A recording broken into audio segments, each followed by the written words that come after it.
എല്ലാവർക്കും നമസ്കാരം. നമ്മുടെ ഹിമാചൽ രാജസ്ഥാൻ യാത്രയിൽ നമ്മളിപ്പോൾ ഉള്ളത് മഹാരാഷ്ട്രയിലെ അൽഫോൺസ മാമ്പഴത്തിന് പ്രസിദ്ധമായ രത്നഗിരിയിലാണ്.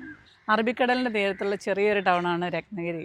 രത്നഗിരിയിൽ കുറച്ച് സ്ഥലങ്ങളൊക്കെ കാണാനുണ്ട്. നമുക്ക് ആദ്യം ഹാർബറിലൊന്ന് പോയിട്ട് വരാം. അവിടെ നല്ല ഫ്രഷ് മീനൊക്കെ കിട്ടുമെന്നൊക്കെ. രത്നഗിരി ഒരു ജില്ലാ ആസ്ഥാനം കൂടിയാണ്. അതുപോലെ തന്നെ നമ്മുടെ സ്വാതന്ത്ര്യ സമര സേനാനിയായിരുന്ന ബാലഗംഗാധര തിലകൻ്റെ ജന്മസ്ഥലം കൂടിയാണ്. അപ്പോൾ പുത്തേ ട്രാവലോവിൻ്റെ രത്നഗിരിയിലെ കാഴ്ചകളിലേക്ക് എല്ലാവർക്കും സ്വാഗതം.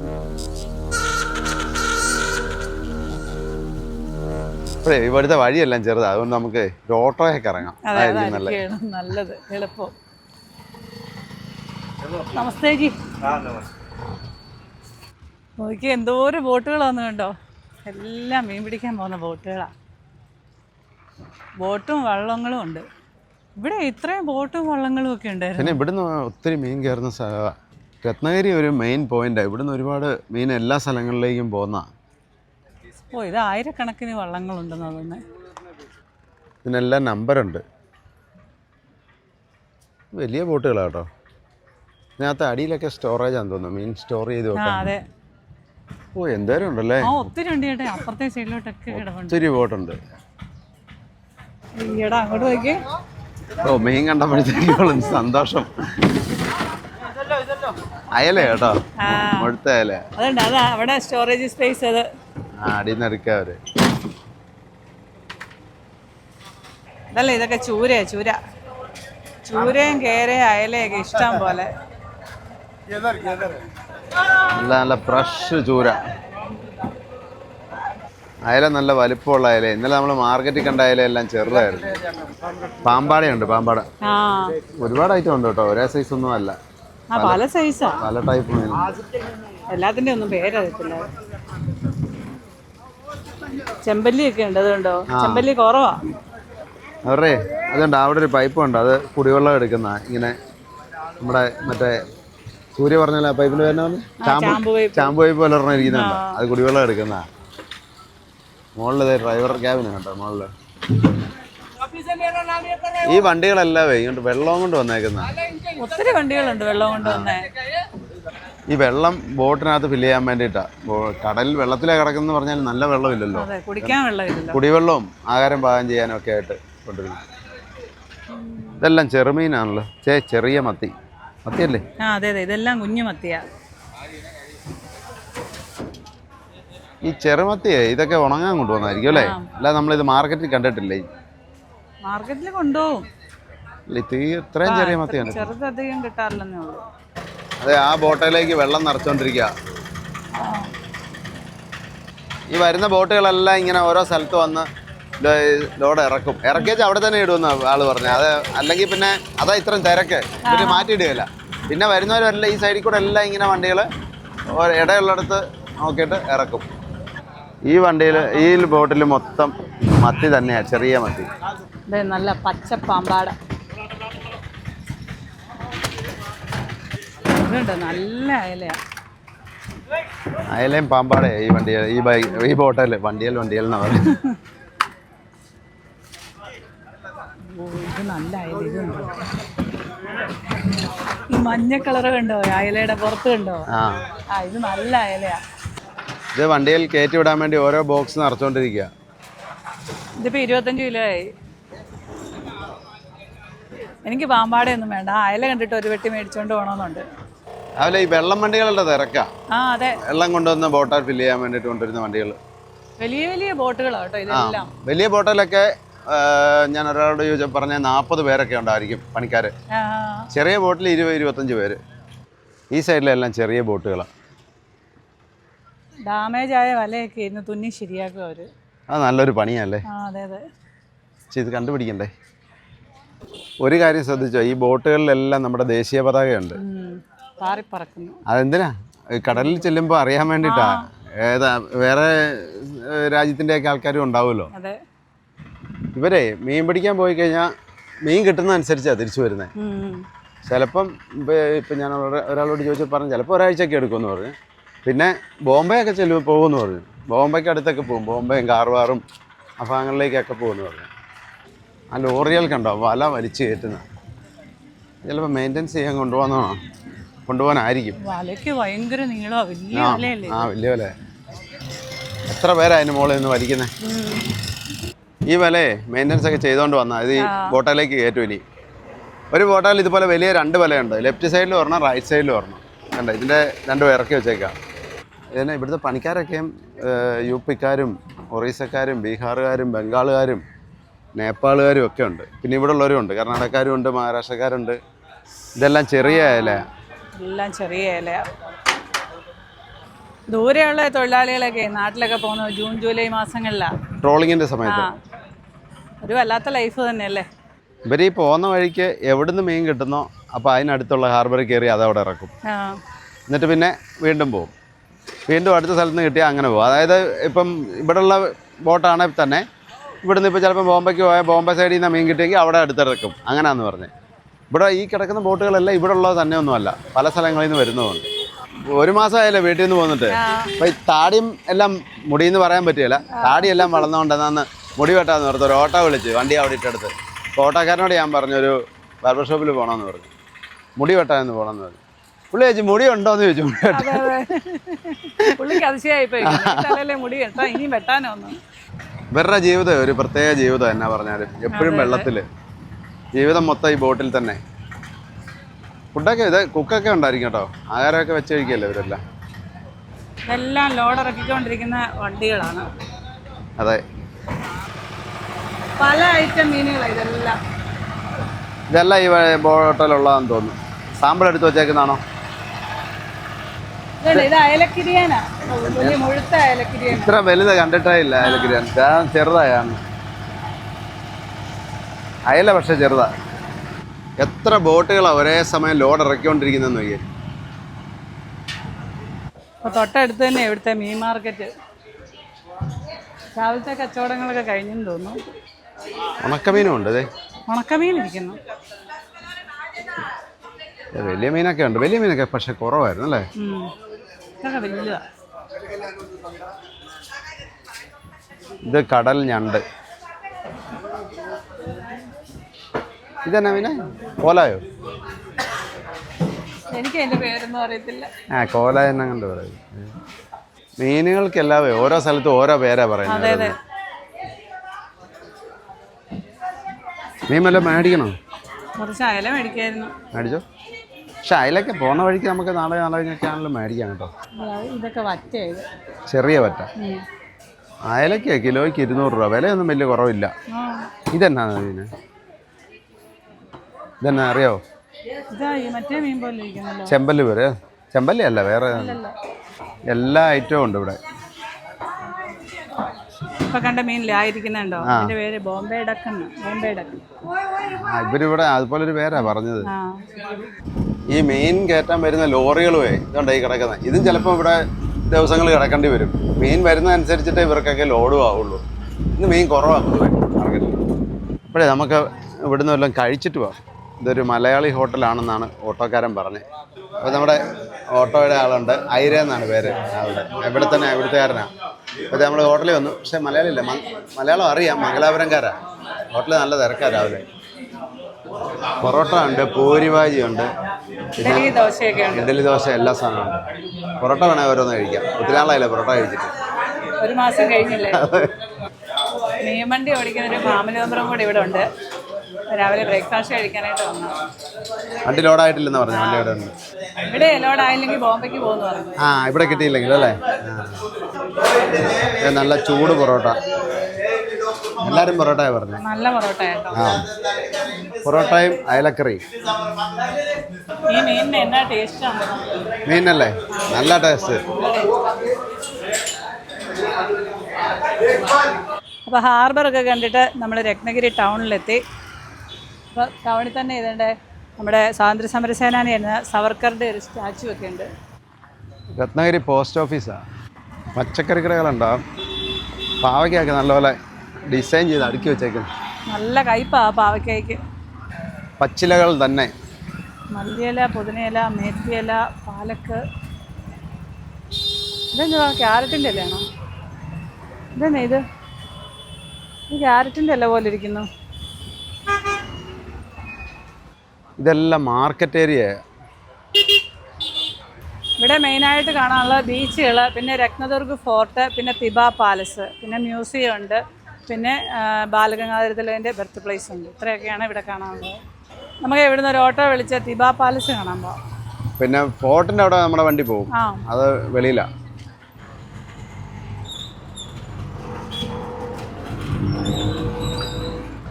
നമ്മളാ വന്നതെല്ലാം മാർക്കറ്റ് ഏരിയ ആയിരുന്നു. ഇങ്ങോട്ട് വഴിക്ക് വീതിയൊക്കെ ഉണ്ട്, പക്ഷെ ഇവിടെ ഒന്നും കൊണ്ട് നമുക്ക് പാർക്ക് ചെയ്യാൻ ബുദ്ധിമുട്ടാണ്. അപ്പോൾ നമ്മൾ തിബ പാലസിനടുത്തെത്തി.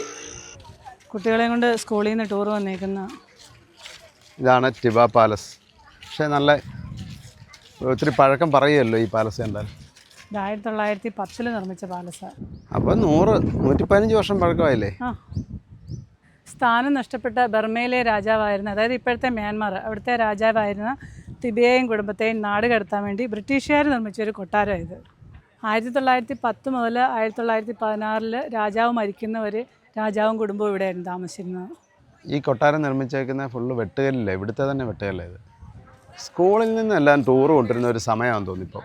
നല്ല ഇഷ്ടം പോലെ പിള്ളേരുണ്ട്. കഴിഞ്ഞ ദിവസങ്ങളിൽ നമ്മൾ ചെല്ലുന്നിടത്തെല്ലാം ഇവരും ഉണ്ട്. ചെരുപ്പ് ഊരിയിട്ട് വേണം കൊട്ടാരത്തിനകത്തേക്ക് കയറാനായിട്ട്. ഇത് എൻട്രി ഫീ ഉണ്ട്, ഒരാൾക്ക് 10 രൂപ. അകത്ത് ക്യാമറ ഒന്നും അലോഡ് അല്ല. സോമവാർ ബന്ദേ, മൺഡേ ക്ലോസ്ഡാ. ഇത് മൊത്തം ജനലാണല്ലോ.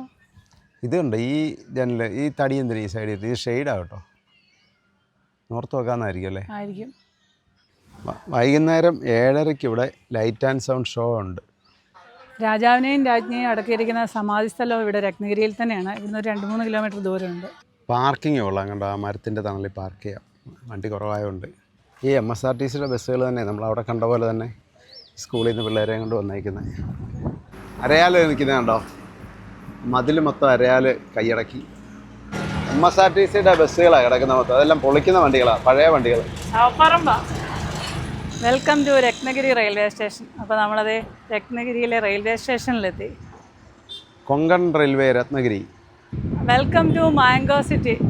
അപ്പം രത്നഗിരി അറിയപ്പെടുന്ന മാംഗോ സിറ്റി എന്നാണ്. ഇവിടെ അൽഫോൺസ മാമ്പഴത്തിന് പേര് കേട്ട സ്ഥലമാണ് രത്നഗിരി. ഇഷ്ടംപോലെ മാന്തോപ്പുണ്ട്. നല്ല അടിപൊളി ഒരു റെയിൽവേ സ്റ്റേഷൻ. ഇതെല്ലാം വെട്ടുകല്ല പണിതേക്കുന്നത്. സുസ്വാഗതം രത്നഗിരി റെയിൽവേ സ്റ്റേഷൻ. തിരക്കില്ലാത്തതുകൊണ്ടായിരിക്കും നല്ല നീറ്റ് ആൻഡ് ക്ലീനാണ്. ഇത് പിന്നെ പെയിൻറ്റിങ്സ് ഒക്കെ ഉണ്ടാകത്ത്, നല്ല രസമുണ്ട് കാണാൻ. കാര്യം ഇതിലെ ഒരുപാട് യാത്ര ചെയ്തിട്ടുണ്ടെന്ന് പറഞ്ഞാലുമേ ഈ സ്റ്റേഷനിൽ നമ്മൾ ഇറങ്ങിയിട്ടില്ലായിരുന്നു. അതെ, ട്രെയിനായിരുന്നു കണ്ടിട്ടുള്ളത്. ഇതെല്ലാം ഇവിടുത്തെ ഗവൺമെൻറ് ഓഫീസുകളാണ്. രത്നഗിരി നഗർ പരിഷത്ത് സഹർഷ് സ്വാഗത് കർത്തേ. രത്നഗിരിയിലേക്കുള്ള ഒരു എൻട്രൻസ് ആയത്. രത്നഗിരി ടൗണിൻ്റെ സെൻട്രൽ ഭാഗം ഇത്. ഇവിടെ ശിവജി മഹാരാജാവിൻ്റെ ഒരു സ്റ്റാച്ചു ഉണ്ട്. ശിവജി മഹാരാജാവ് കോട്ടയ്ക്ക് മുകളിൽ നിൽക്കുന്ന, കുതിരപ്പുറത്ത് നിൽക്കുന്ന, അത് ചുറ്റും പരിചാരകരൊക്കെ ഉണ്ട്. അതെ, പറഞ്ഞത് മാറിപ്പോയി. പരിചാരകരല്ല, പടയാളികൾ. യുദ്ധം ചെയ്യാൻ തുടങ്ങുന്നതിൻ്റെ ഒരു സിമ്പലാണെന്നാണ് തോന്നുന്നത്. അതല്ല, ചെണ്ടയൊക്കെ കൊട്ടി കാഹളമൊക്കെ മുഴങ്ങുന്നത്.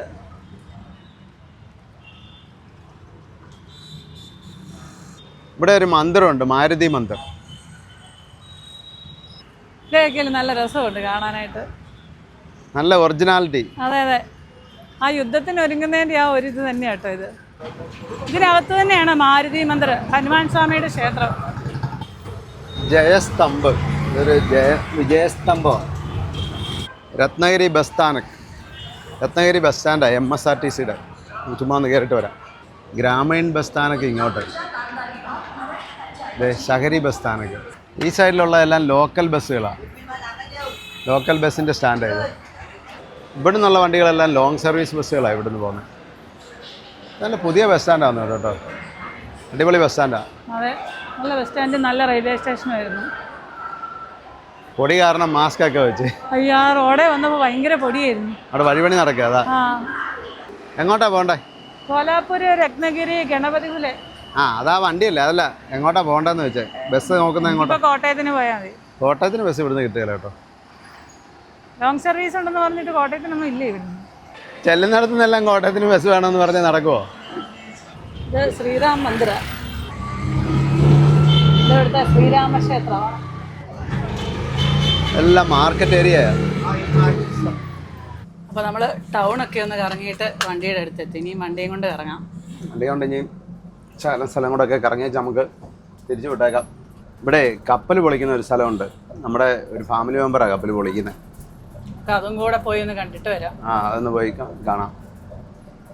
ഈ റൈറ്റ് സൈഡിലെല്ലാം കണ്ടൽക്കാടാണ്. ഇത് ഇവിടുത്തെ ഒരു ക്ഷേത്രമാണ്.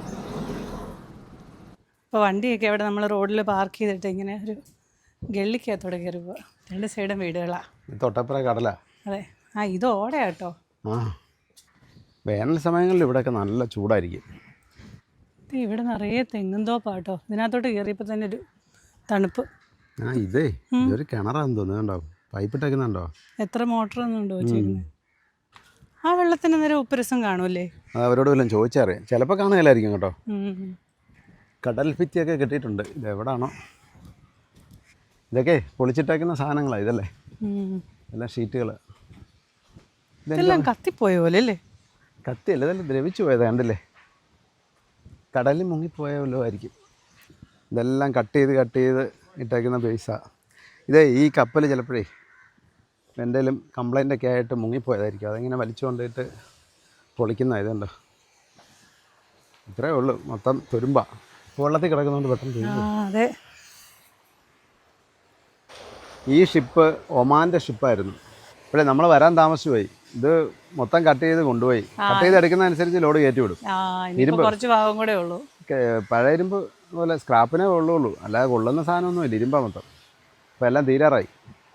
അത്ര ചെറിയ ഷിപ്പല്ലായിരുന്നു. ആ കഷ്ണം കിടക്കുന്നതുണ്ടോ? അവിടെ വരെ നീളം ഉണ്ടായിരുന്നു. ബാക്കിയെല്ലാം കട്ട് ചെയ്ത് എടുത്താ. 1 ടണ്ണുള്ള ഷിപ്പായിരുന്നു. അല്ല, 1000 ടണ്ണുള്ള ഷിപ്പായിരുന്നു. അങ്ങനെ കാണുന്നതാണ് ഫോർട്ട്. അതെ, ഫോർട്ടിലോട്ടെ വൈകുന്നേരം എങ്ങനെയും പോകുന്നതാണ് നല്ലത്. വെയിലല്ലേ, നല്ല ചൂടാ. അപ്പോഴേ ഇത് 40 ദിവസമായി ഇവർ പണി തുടങ്ങിയിട്ട്. ഇനി ഒരു 10-15 ദിവസത്തെ പണിയുണ്ടെന്നാണ് പറഞ്ഞത്. ഇത് കട്ട് ചെയ്യുന്നതനുസരിച്ച് കയറ്റി വിട്ടോണ്ടിരിക്കാലോട്. അതൊക്കെ കയറ്റാനുള്ളതാണെന്ന് തോന്നുന്നു. ഇനിയും പീസാക്കണമായിരിക്കും, കട്ട് ചെയ്യണമായിരിക്കും. വലിയ പീസുകൾ ഇങ്ങനെ എടുത്തിട്ടേക്കുന്നത്. അതൊക്കെ നല്ല വെയിറ്റുള്ള സാധനമാണ്. കുറേ എല്ലാം ദ്രവിച്ചു പോയി. നല്ല സുന്ദരനൊരു കപ്പലായിരുന്നത്. അവർ ഫോട്ടോ കാണിച്ചു. പഴയ അതെ അതെ 5-6 വർഷമായെന്ന് പറഞ്ഞു. അവിടെ വന്നിട്ട് എഞ്ചിൻ എന്തോ കംപ്ലൈൻ്റ് ആയിട്ട് അവിടെ നിർത്തിയിട്ടിരുന്ന. പിന്നെ കാറ്റടിച്ചോ അങ്ങനെ കൊടുങ്കാറ്റടിക്കുകയോ അങ്ങനെ ചെയ്തിട്ട് ഇത് മുങ്ങിപ്പോയി വെള്ളത്തിൽ. അത് കഴിഞ്ഞ് പിന്നെ അവർ ഉപേക്ഷിച്ചു. നമുക്കൊരോ കരിക്കൂടെ കുടിക്കാം ഇവിടുന്ന്. ഇന്ന് ഉച്ചഭക്ഷണം കഴിക്കാം.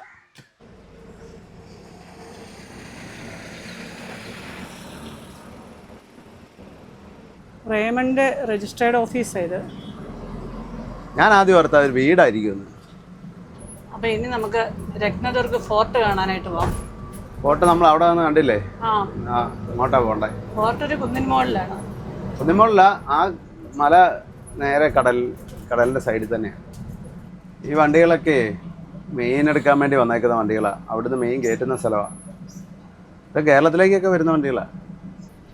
അവിടെ അങ്ങോട്ട് നോക്കിയാൽ കുറേ മസ്ജിദുകളുണ്ട്. കുറച്ച് ഈ ബിൽഡിങ്ങിന് മറഞ്ഞു പോയി. ഒരു 4-5 മസ്ജിദുണ്ട് അടുത്തടുത്ത്. അങ്ങോട്ടെല്ലാം തിരക്കാണല്ലോ.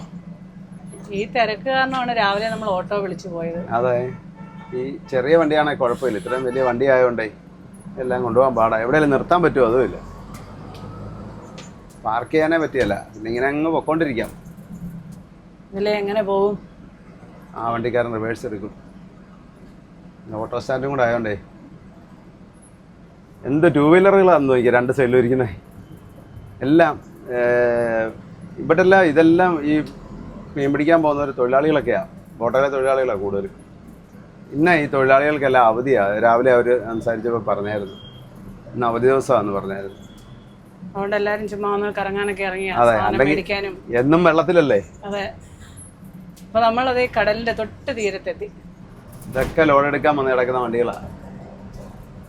നമ്മുടെ ഫാമിലി മെമ്പേഴ്സൊക്കെ കുറച്ച് പേരുണ്ടായിരുന്നു വണ്ടിക്കാർ. പക്ഷെ വണ്ടിക്ക് കടന്നു കഴിഞ്ഞാൽ എന്നെ കണ്ടായി കൈ കാണിച്ചായിരുന്നു. കണ്ടോ? അത് മീനിനകത്തിടാനുള്ള ഐസ് ഉണ്ടാക്കുന്ന സ്ഥലമാണ് അത് വണ്ടിയിലേക്ക് ലോഡ് ചെയ്യും. ആ ഓരോ പാത്തി വെച്ചേക്കുന്നുണ്ടോ അതിൽ. ഫോർട്ടിലേക്ക് മല കയറിയാണ് പോകേണ്ടത്. മലയുടെ മുകളിലാണ് ഫോർട്ട്. എല്ലാ കോട്ടകളും ഓരോ കുന്നിൻ്റെ മുകളിലാണ്. രത്നദുർഗ് ഫോർട്ട്, ഭഗവതി മന്ദിർ, ശ്രീ ഭാഗേശ്വർ മന്ദിർ. ഈ വഴിയെ കൂടെ കാറും കൊണ്ടൊക്കെ വരുന്നതാണ് നല്ലത്. വലിയ വണ്ടി ഇച്ചിരി പാടാ. വീതിയുണ്ട്. വേറെ വണ്ടി ഓപ്പോസിറ്റൊക്കെ വന്നു കഴിഞ്ഞാൽ പാടാ. ആ ഒരു മല കയറി വന്നിട്ട് ഇതേ ഇപ്പം നമ്മൾ ഇറങ്ങുക. ഞാനോർത്ത് ആ മലയുടെ മുകളിലായിരിക്കും നമ്മൾ അകലെ നിന്ന് നോക്കുമ്പോഴും ഒരു മലയുടെ മുകളിലല്ലെന്ന് കടലിന്റെ സൈഡിലാന്ന് തോന്നുന്നു. ഇത് കോട്ടയുടെ മോഡലുള്ള ഒരു ഹെറിറ്റേജ് പാർക്കായത്, രത്നദുർഗ് ശിവസൃഷ്ടി. ഇത് പുതിയതായിട്ട് പണിതാന്ന് തോന്നുന്നു. പുതുതായിട്ട് പണിതാ, പക്ഷേ കാണാൻ നല്ല രസമുണ്ട്. വേണമെന്നാ അകത്ത് കയറി നോക്കാം. കാവൽക്കാരനൊക്കെ ഉണ്ട് കേട്ടോ, ചോദിച്ചിട്ട് കയറണം. അവിടെ അല്ല, ടിക്കറ്റ് എടുക്കണം. ഒരാൾക്ക് 30 രൂപ. അപ്പോൾ നമുക്ക് കോട്ടയ്ക്കകം ഒന്ന് കണ്ടിട്ട് വരാതെ. കോട്ട വാതിലായത്. നമ്മുടെ നഷ്ടപ്പെട്ടു പോയ കോട്ടകളൊക്കെ നമുക്ക് ഇങ്ങനെയൊക്കെ പണിത് വെച്ചാൽ കാണാം. പക്ഷെ നല്ല ഭംഗിയുണ്ട് കാണാൻ. അതാ കോട്ട, ഒറിജിനൽ കോട്ട അവിടെ ഉണ്ട്. കോട്ടയുടെ മോഡലായി നിർമ്മിച്ച് വെച്ചേക്കുന്നത്. ഇത് ലൈറ്റ് ഹൗസിൻ്റെ മാതൃക. ഇത് തൊട്ടടുത്ത് തന്നെ ഉണ്ട്, ഒരു പായ്ക്കപ്പലിൻ്റെ മോഡലും ഉണ്ട്. തൊട്ടടുത്ത് തന്നെ കടൽ. കോട്ടയുടെ ഒരു 2-3 മാതൃകയുണ്ട്. ഇത് തന്നെ അല്ലെന്ന് തോന്നുന്നു, ഇത് വേറെ ഉണ്ട്. ഇതുണ്ടോ, അതൊന്ന്, ഇതൊന്ന്, പിന്നെ താഴെ ഒരെണ്ണം ഉണ്ടായിരുന്നു. ഇതാണല്ലോ ഈ കടലിൻ്റെ, അറബിക്കടലിൻ്റെ തീരത്ത്. ഇത് നല്ല രസം, കാണാൻ നല്ല ഭംഗിയാണ്. നമ്മളങ്ങനെ അതെ അവിടുന്ന് വന്നേ. അതെ, നമ്മൾ രാവിലെ പോയ ഹാർബറൊക്കെ. ഇവിടെ ശിവജി മഹാരാജാവിൻ്റെ മനോഹരമായ ഒരു ശില്പമുണ്ട്. അപ്പുറത്തും ഇപ്പുറത്തുമൊക്കെ 2-3 പേരോട് നിൽപ്പുണ്ട്. ഇതൊക്കെ സൈനിക തലവന്മാരൊക്കെയാണെന്ന് തോന്നുന്നു. ഇതൊരു ക്ഷേത്രത്തിൻ്റെ മാതൃകയാണ് ഉണ്ടാക്കിയേക്കുന്നത്. ഇത് രാജഭരണകാലത്തെ ഒരു മാർക്കറ്റാണ്. ഭടന്മാരൊക്കെ കാവൽ നിൽക്കുന്നു. അവിടെ ചട്ടിയും കല്ലൊക്കെ ഉണ്ടാക്കുന്നു. ഇങ്ങേറ്റത്തൊരു ചെരുപ്പ് കുത്തിയിരുന്ന് ചെരുപ്പുണ്ടാക്കുന്നു. ഇതെല്ലാം പഴയ വീടിൻ്റെ മാതൃക ഉണ്ടാക്കിയേക്കുന്നത്. ഇച്ചിരി വലിയ വീടാണ്, 2 നിലയാണല്ലോ. ഈ ചെടികളൊക്കെ നല്ലപോലെ നനച്ചു വിടുന്നുണ്ട് നോക്കി. അതുകൊണ്ടാണ് ഇങ്ങനെ നല്ല പച്ചപ്പിൽ നിൽക്കുന്നത്. ആ കാണുന്ന കുന്നിൻ്റെ മുകളിലാണ് കോട്ട. വലിയ വണ്ടികളൊക്കെ കയറി വരുന്നുണ്ട്, ഈ ബസ്സുകൾ കയറി വരുന്നുണ്ട്.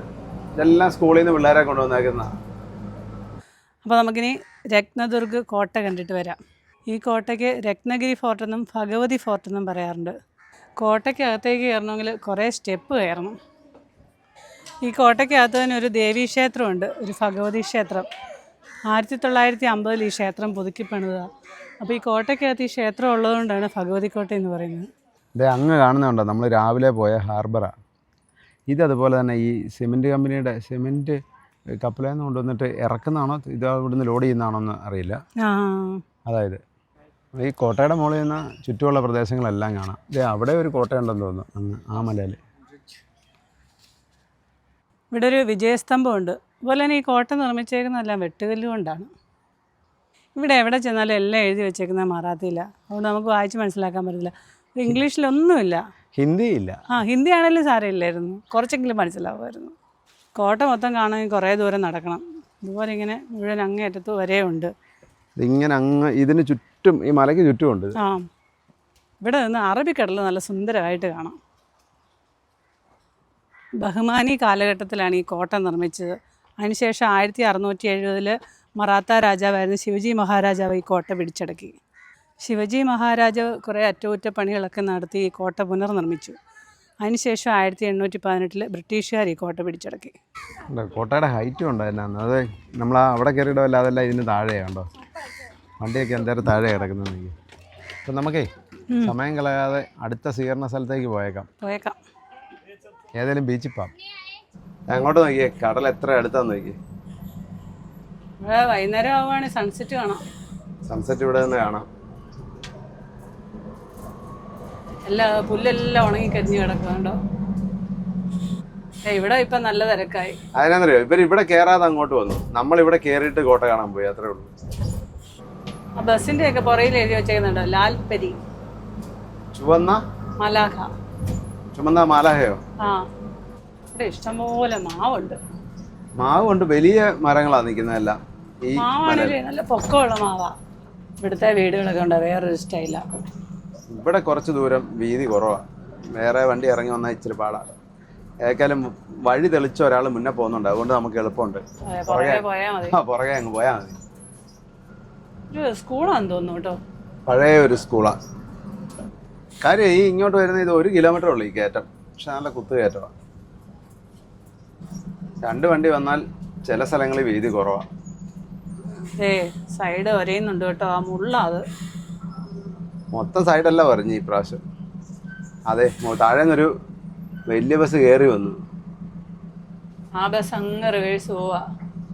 അല്ലാതെ വേറെ മാർഗമില്ല. അങ്ങ് താഴെ ചെല്ലണം. ഈ കയറ്റം തുടങ്ങുന്നില്ലേ, അവിടെ ചെല്ലണമെന്നാണ് എനിക്ക് തോന്നുന്നത്. ഉണ്ടോ, ഇങ്ങനെ താഴെ വന്നു ബസ്. ഇതേ അങ്ങോട്ട് മാറ്റിയിട്ട് പുള്ളി അത്രയും കയറി വന്നതായിരുന്നു. ഇത്ര ദൂരം റിവേഴ്സ് വന്നെന്ന്. ഇതേ അത് റൂട്ട് ബസ്സാണോ സംശയമുണ്ട്. ബോർഡൊക്കെ ഫ്രണ്ടിൽ വെച്ചിട്ടുണ്ട്.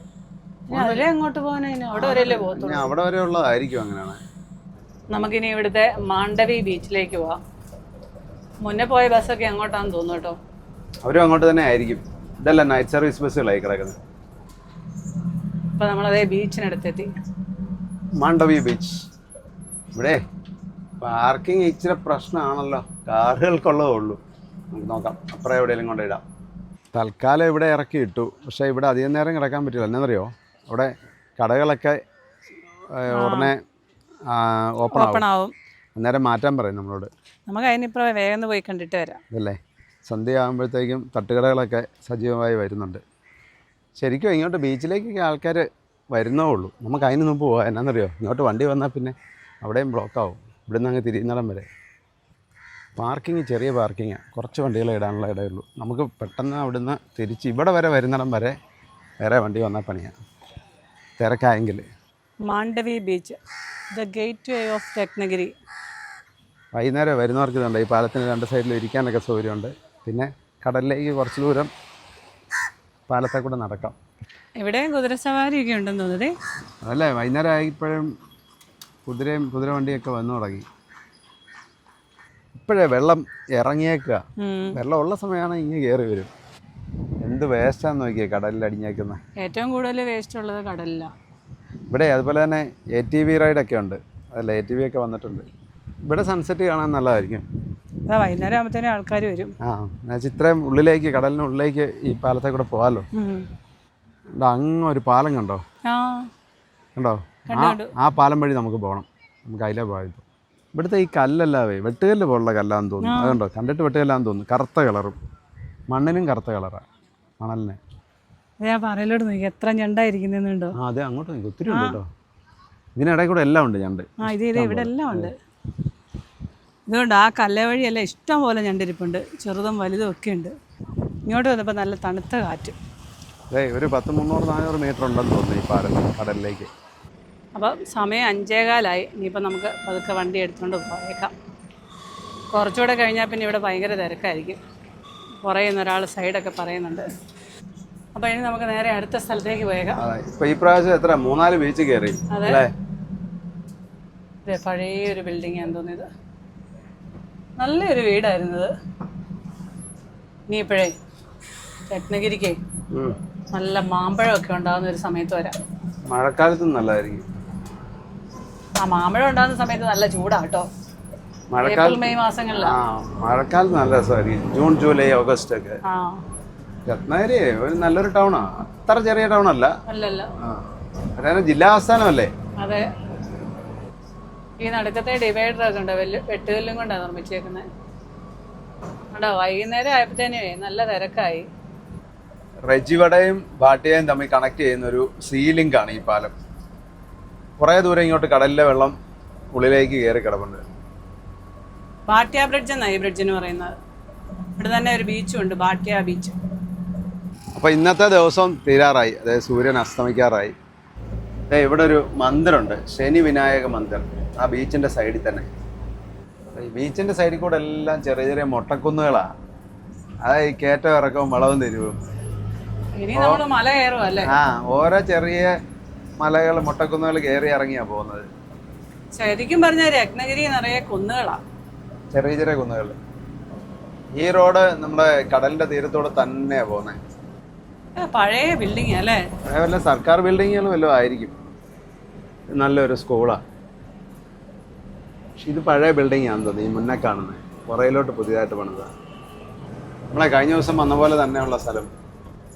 തരിശു പ്രദേശം. ഇത് 1 വേ ആ. നീ ഗോവയ്ക്ക് എത്ര ദൂരം കൂടെ ഉണ്ട്? ഗോവയ്ക്ക് ഒരു 200 കിലോമീറ്റർ കാണും ഇനി. പിന്നെ നമുക്ക് ഈ തീരദേശത്തോടെ തന്നെ അങ്ങ് പോയാൽ മതിയല്ലോ. അതെ. സൂര്യനൊക്കെ അസ്തമിച്ചു കേട്ടോ. ഇവിടെ ചായ കിട്ടുമെന്ന് തോന്നുന്നില്ല. വെള്ളം മേടിക്കാം. പാക്കറ്റ് പാല് മേടിക്കാനായിട്ട് 2 ചായ വെക്കാം. അതെ, അതാണ് എളുപ്പം. 2 ഐസ്ക്രീമും മേടിച്ചു. ഐസ്ക്രീം ഫ്രിഡ്ജ് വെക്കണം. ചായ കുടിക്കുമ്പോൾ ഐസ്ക്രീം കഴിക്കാൻ പറ്റിയല്ലോ. അത് ശരിയാണല്ലോ. എന്നാൽ ആദ്യം ഐസ്ക്രീം കഴിക്കാം, അത് കഴിഞ്ഞിട്ട് ചായ കുടിച്ചാൽ പോരെ. റോഡിന് നടുക്ക് തന്നെ ഒരു ക്ഷേത്രം. ഇതും മുമ്പത്തെ പോലെ തന്നെ ഒരു പാലമാണ്. അതേപോലെ തന്നെയുള്ള ഒരു സീലിംഗ. നമ്മളിപ്പം ഗ്രാമത്തിനകത്തോടെ തന്നെയാണല്ലോ പോകുന്നത്. അല്ലെങ്കിൽ ഇത് ഗ്രാമങ്ങളിൽ കൂടെയാണ് ഈ വഴി. ഇത് മുഴുവൻ ചുരം കയറിയുള്ള യാത്രയാണല്ലോ. ഘാട്ട് റോഡാണ്. കുറച്ചു ദൂരം കൂടെ ഓടിയാലേ നമുക്ക് 66 ചെന്ന് കയറത്തില്ലേ? 1 മണിക്കൂർ ഓടേണ്ടി വരും 66ലേക്ക് കയറാം. ഇതിങ്ങനെ കയറ്റാറുക കയറി ഇറങ്ങി, ഓരോ മല ഇങ്ങനെ കയറി ഇറങ്ങിയാ പോകുന്നത്. രാജാപൂർ 21 കിലോമീറ്റർ. രാജാപൂർ നമ്മുടെ കൈവേലുള്ള സ്ഥലമാണ്. കുറച്ചുകൂടി ഇങ്ങനെ മുന്നോട്ട് പോകുമ്പോഴത്തേനും ഒരു കടയുണ്ട്. നമുക്ക് ഇനി ഇവിടുന്ന് വൈകിട്ടത്തെ ഫുഡ് കൂടെ കഴിച്ചിട്ട് അങ്ങ് പോകാം. അതെ, കശുമാവൊക്കെ പൂത്ത് നിൽക്കുന്നു. നമ്മളെ വണ്ടി കൊണ്ട് നിർത്തിയപ്പോഴേ ഒരോർത്ത് ഒരു ബസ് നിറച്ച ആളായിരിക്കുമെന്ന്. ഇവിടുന്ന് ഒരാൾ വന്ന് ചോദിച്ചു എത്ര പേരുണ്ടെന്ന്. അവരോർത്ത് ഈ വൈകുന്നേരം ഇനി എന്നാ ചെയ്യുക, എത്ര പേർക്ക് ഫുഡ് എടുക്കാൻ പറ്റുമോ, ഒരുപാട് പേര് വന്നാൽ. ഇതേ ഓപ്പൺ റെസ്റ്റോറൻറ്റ്, ഇത് അടയ്ക്കുന്നൊന്നുമല്ല, ഫുൾ ഓപ്പണാ. അതെ, ചെറിയ തണുപ്പൊക്കെ ഉണ്ട് ഇപ്പം. മെയിൻ ഡ്രൈവർക്ക് ഇങ്ങോട്ട് കയറിയപ്പോൾ തന്നെ പിന്നെ മീൻ മാത്രം മതി. ഇവിടെ മീനിൽ നല്ല സാധനം കിട്ടുന്നത്. അപ്പം ബാങ്കട എന്ന് പറഞ്ഞ അയല മാത്രം മതി. അപ്പം 2 ബാങ്കട താലി പറഞ്ഞു, പിന്നെ ഒരു സുർമ ഫ്രൈ എക്സ്ട്രായും പറഞ്ഞിട്ടുണ്ട്. ധാരാളം. അപ്പോൾ അതെ, നമ്മുടെ താലി എത്തി. 2 ചപ്പാത്തിയും ചോറും വെജിറ്റബിൾ കറിയൊക്കെ ഉണ്ട് കേട്ടോ. മീൻകറി ഉണ്ട്. ഇത് ചട്നിയാണെന്ന് തോന്നുന്നു. അല്ലേ? ഓ, ബാങ്കട വലിയ ബാങ്കട കേട്ടോ. ബാങ്കടയല്ലേ? അതെ, വലിയ അയല. ഇന്ന് നമ്മൾ കണ്ട സൈസ് അതിലും വലിയ അയലയാണ്. ഇത് സുറുമ, നെയ്മീൻ, അയല. അതൊന്നും മുറിച്ചിട്ടുണ്ടെന്നേ ഉള്ളൂ. ഏതായിരുന്നു വേണ്ടേ? ഗ്രേവി ആയിട്ടുള്ള ഗ്രേവി കിട്ടത്തില്ല. ഗ്രേവി ഉള്ള അത് കർണാടകയിലാണ്. നമ്മളാ മസാല ഫ്രൈ എന്ന് പറഞ്ഞ്. തൽക്കാലം ഇത് വെച്ച് അഡ്ജസ്റ്റ് ചെയ്യുക കേട്ടോ. മതി. അങ്ങോട്ടാണല്ലോ നമ്മൾ ചെല്ലുന്നത്. എന്നോട് ആ അയല കണ്ടപ്പോഴെങ്കിൽ എനിക്ക് 2-3 കിലോ അയല മേടിച്ചിടണം എന്ന് പറഞ്ഞു. പോകുന്ന വഴിക്ക് എവിടുന്നേലും അയല മേടിക്കണം. കടയുടെ ഓണർ കേട്ടോ ഇത്. അപ്പോൾ അവർ ഫാമിലി എല്ലാവരും, അപ്പോൾ അവർ വണ്ടി ഒന്ന് കാണണമെന്ന് പറഞ്ഞ് കയറിയതാ. വണ്ടി കിച്ചണാ? किचन ये सब सिंह है। बहुत अच्छा लगा, लेडीज इतना ऊपर मतलब आगे जा रही है, ड्राइविंग कर रही है, बहुत अच्छी बात है. അപ്പം ഫുഡൊക്കെ കഴിച്ചു. അപ്പം ഞാൻ പതുക്കെ നമുക്ക് നേരെ ഇന്ന് രാത്രി ലോഡ് തന്നെയാണല്ലോ. ഓക്കെ, ഇന്ന് എന്നാണല്ലോ നമ്മൾ രാത്രി ലോഡ് അല്ലേ? ഇന്ന് കുറേ ദൂരം ഓടാം. ഉറക്കം വരുമ്പോ എവിടെയെങ്കിലും നിർത്തി കിടന്നോ.